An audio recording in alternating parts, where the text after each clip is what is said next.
We are just outside Toronto General Hospital, where over the years we've seen COVID patients come to.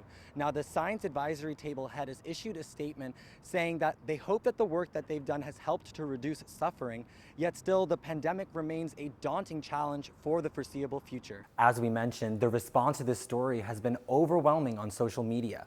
And on Serendi's end, the story is not yet over. She's waiting for the London Police Service to finish their investigation and told Global News she plans to sue. So we're outside of City Hall, and one of the campaigns has let us know that they're aware of voter fatigue, especially as the provincial elections recently wrapped up. They're even more aware that voters are more dialed in to end of summer plans and getting their kids back to school. However, in the coming weeks, we will see the elections heating up. Meanwhile, the union maintains it is advocating for these students, telling Global News that classrooms with 40 students and with some teachers uncertified just isn't appropriate. The Minister of Long-Term Care is promising that there will be a strict criteria if a patient is moved from the hospital to a long-term care home. That home would still have to be within a certain vicinity so that friends and family would still be able to visit. It would also need to have the proper resources and equipment to attend to individual patients' needs.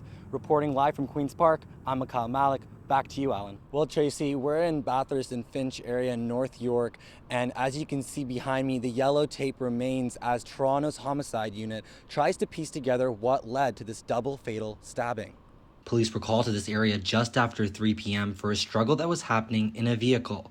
Officers say there was an altercation between a man and a woman, and that 3 people had injuries.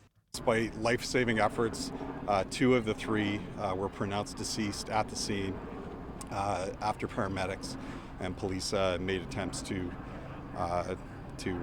transport them to hospital. One man had minor injuries and has been taken into custody.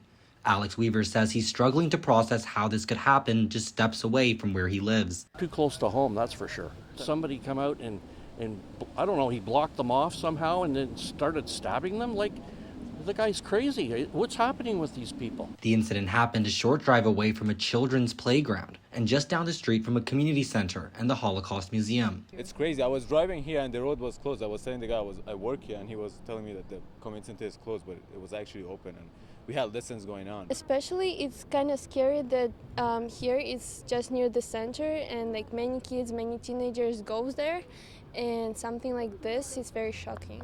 Investigators say there are no outstanding suspects and there's no threat to public safety.